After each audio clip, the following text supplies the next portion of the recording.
భీకరుండవు మా యెహోవా. ఎస్, దేవుడు భీకరుడు. అయితే అట్ ద సేమ్ టైం ఆయనకున్నటువంటి మరొక కోణం ఏంటంటే, నానానికి ఇంకొక వైపు ఆయన వాత్సల్య సంపూర్ణుడు, ఆయన ప్రేమ కలిగిన వాడు. హిజ్ లవ్ అంటే మనకి సినిమాల్లో హీరో హీరోయిన్ల మధ్య కెమిస్ట్రీ కనబడుద్ది కదా, అదే గుర్తొచ్చింది. బట్ దేవుని ప్రేమ శాశ్వతమైంది, అగాపే ప్రేమ, అది గొప్ప ప్రేమ. ఆ దేవుడు, ఇప్పుడు నేను అదంతా చెప్పడానికి ఇంత ఇంట్రడక్షన్ తీసుకొచ్చాను. ఎఫెసీ పత్రిక 2వ అధ్యాయం 10వ వచనం. బైబిల్స్ తీయండి. బైబిల్స్ తెచ్చుకోలేదా? చేతుల్లో బైబిల్స్ లేవు కొంతమందికి. దయచేసి మంచి ఫోన్లు వాడుతున్నారు కదా, మంచి బైబిల్ కొనుక్కోండిరా, మంచి బైబిల్ కొనుక్కోండి. ఇక్కడ రాజమండ్రిలో, మీకు రాజమండ్రి దగ్గరే కదా, రాజమండ్రిలో మంచి బుక్ స్టాల్స్ ఉంటాయి, బైబిల్ బుక్ స్టాల్స్. వెళ్ళండి, ఒకసారి విజిట్ చేయండి. ఒక నెల ఫోన్లో ఆ దిక్కుమాల ఆ నెట్ బ్యాలెన్స్ అని ఎంచుకోవడం మానేసేయండి, కానీ బైబిల్ కొనుక్కోండి. ఉపయోగపడుద్ది మీకు, మీ జీవితాలకు అది చాలా చాలా ఉపయోగపడుద్ది. ఈరోజు నేను ఎలా నిలబడి మాట్లాడుతున్నానంటే, నా జీవితాన్ని నిలబెట్టింది నా బైబిల్. మా కుటుంబంలో కానీ, మా బంధువుల్లో కానీ, మా రక్త సంబంధికుల్లో కానీ ఏ ఒక్కరు, మీకు తెలుసు అనుకుంటాను, మా కుటుంబ సభ్యులలో స్త్రీలు బయటకు వచ్చి నిలబడి మాట్లాడడానికి ఎవ్వరు ఒప్పుకోరండి.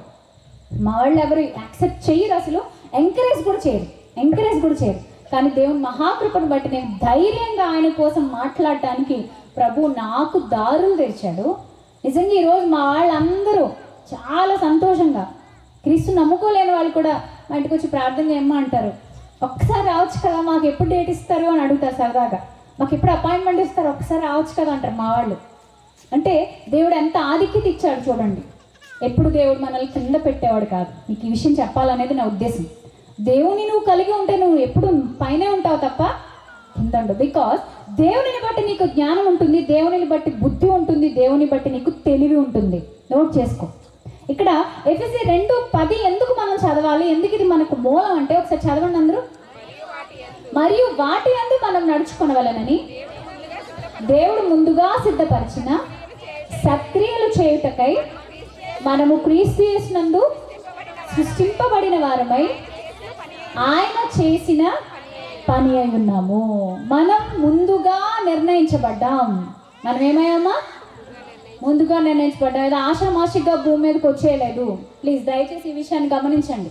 మీరు ఏ కులంలో పుట్టినా, ఏ స్థితిలో మీరున్నా, మీ కేటగిరీ ఏదైనా, మీ క్యాడర్ ఏదైనా, మీ సామర్థ్యం ఎంతైనా, మీరు ఈ భూమి మీద ఊరికే రాలేదు. దేవుని సంకల్పంతో మీరు వచ్చారు. మీరు పుట్టింది ఎవరి కోసం? అమ్మాయి అబ్బాయి కోసమని, అబ్బాయి అమ్మాయి కోసమని అనుకుని, తర్వాత పాపం ఇబ్బంది పడి మధ్యలోకి వెళ్ళిన తర్వాత మోసపోయి ఏడ్చిన సందర్భాలు, జీవితాలు మనం చూస్తున్నాం. అఫ్కోర్స్ అది వయసు రీత్యా వచ్చే ప్రభావం. వాళ్ళనేమో మనం నిందించేసి ఊరు చివరి పడేసే స్థితి కాదు. అర్థం చేసుకోవాలి, పిల్లల్ని అర్థం చేసుకోవాలి. అదే బైబిల్ మనకు నేర్పిస్తుంది. బైబిల్ చదవడం అంటే దాన్ని అవగతం చేసుకొని లైఫ్లకి మనం అప్లై చేసుకోవాలి. అది బైబిల్ మనకు నేర్పిస్తుంది. ఓకే, మనం పుట్టింది ఎందుకు అంటుంది బైబిల్? నీ దేవుని చేతి పని నువ్వు. ఓకే, ఒప్పుకుంటారు అందరూ?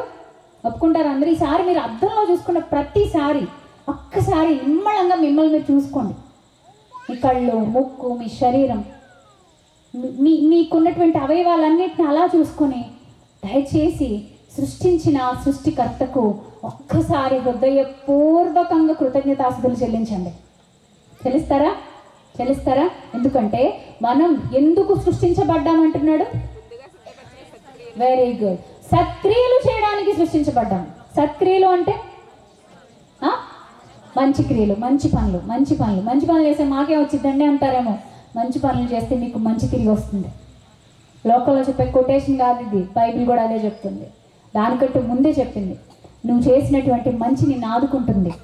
ఒకడు గుంటను తవ్వితే వాడు తిరిగి ఆ గుంటలోనే పడతాడు. ఒకడు చేసినది మళ్ళీ తిరిగి వాని నెత్తి మీదకే వస్తుంది. ఇది మనకు నేర్పిస్తుంది లేఖనం.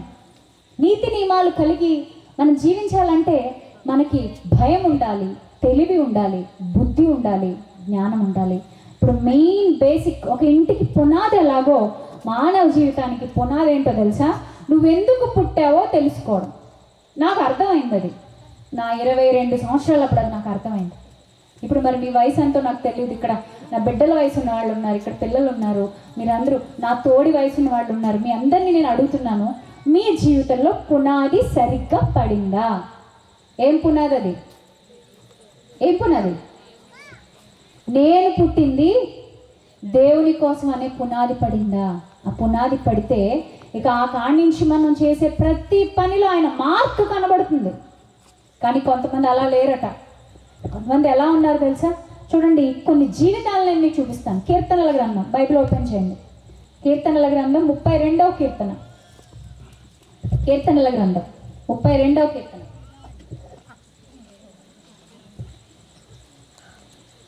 ఎనిమిది 9 వచనాలు జాగ్రత్తగా చదువుదామండి.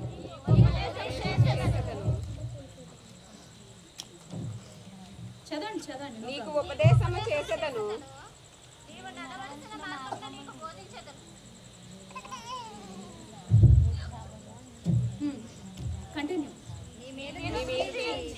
నీకు ఆలోచన చెప్పేదను, బుద్ధి జ్ఞానము లేని గుర్రము వలెనైనను, చెరగాడిద వలెనైనను. ఓకే, చదవండి.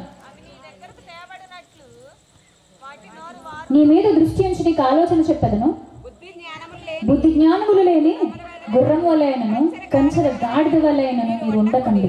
అవి నీ దగ్గరకు తేబడినట్లు వాటి నోరు వారుతోనూ కళ్ళెముతోనూ బిగించవలను. భక్తిహీనులకు కలుగు వేదనలు అనేకములు. నెక్స్ట్, యెహోవా యందు నమ్మిక ఉంచు వానిని కృప ఆవరించుచున్నది. నీతిమంతులారా యెహోవాను బట్టి సంతోషించుడి, ఉల్లసించుడి. యథార్థ హృదయులారా మీరందరూ ఆనందగానము చేయుడి. నీతిమంతులారా యెహోవాను బట్టి ఆనందగానం చేయండి. ఎందుకు ఆనందగానం చేయాలి అంటే మీరు భక్తిహీనతలోంచి విడిపించబడ్డారు అనే భావం ఇక్కడ వస్తుంది. భక్తిహీనత. ఇక్కడ చాలా మంది ఎలా ఉన్నారట? మళ్ళీ ఒక్కసారి ఆ మాట చదువుదామా? నీ మీద దృష్టి ఉంచి నీకు ఆలోచన చెప్పదు. దేవుడు ఆలోచన చెబుతున్నాడు. దేవుడు ఆలోచన చెప్తున్నాడు. ఎలా చెప్తాడు ఆలోచన? దేవుడు ఎలా ఇస్తాడు ఆలోచన? ఎలా ఇస్తాడు ఆలోచన? నీ ఇంట్లో నువ్వు ఒంటరిగా నీ గదిలో కూర్చుని నీ సెల్ ఫోన్లో నువ్వు లీనమైపోతున్నప్పుడు దేవుడు ఆలోచన ఇవ్వడు. నువ్వు మౌనంగా నీ మోకాళ్ళ మీద పడి లేదా కాసేపు కూర్చుని ధ్యానం చేసుకో. నేనేంటి అని నీ గురించి నువ్వు ఆలోచించు. Self examination. నీలోకి నువ్వే తొంగి చూసుకోవడం. ఈరోజు నాకు నేను కరెక్ట్, నీకు నువ్వు కరెక్ట్, ఎవరి కాళ్ళే కరెక్ట్. అందుకే చాలాసార్లు అంటుంటాం, నన్ను కొట్టేవాడు ఎవడున్నాడు రాని. అవతలోడితో గొడవ పెట్టుకున్న ప్రతిసారి అవతలోని గురించి ఏమైనా చెప్పాలంటే పౌరుషంగా మాట్లాడుతూ ఒక ఎంట్రుకు పీకి నువ్వు నాకు ఎంట్రుకతో సమానవరా అంటారు. ఆ ఎంట్రుకలు ఊడిపోతుంటే మళ్ళీ ఎలా మొలిపించుకోవాలో తెలియదు. దానికోసం పాప యూట్యూబ్ల నిండా ఏ నూనె వాడాలా అని ఎత్తుకుతూ ఉంటారు, ఏ షాంపూ వాడాలా అని. కానీ ఆ ఎంట్రుక పీకి నువ్వు నాకు ఎంట్రుకతో సమానం అంటారు. అంటే ఏంటిది? అహంకారం, గర్వము. దేవుడు అంటున్నాడు ప్రియులారా, దేవుడు అంటున్నాడు మీరు బుద్ధి జ్ఞానములు లేని గుర్రం వలె అయినా కంచెర గాడిద వలె అయినా ఉండకండి. ఎందుకు ఈ మాటలు వాడుతున్నాడు? ఎందుకు ఈ మాటలు? కంచెర గాడిద అంటే తెలుసా మీకు? కంచెర గాడిద అంటే తెలుసా మీకు? It's a cross breed. ఒక గుర్రానికి ఒక గాడిదకి పుట్టేటటువంటి ఒక బ్రీడ్ అది కంచెర గాడిద.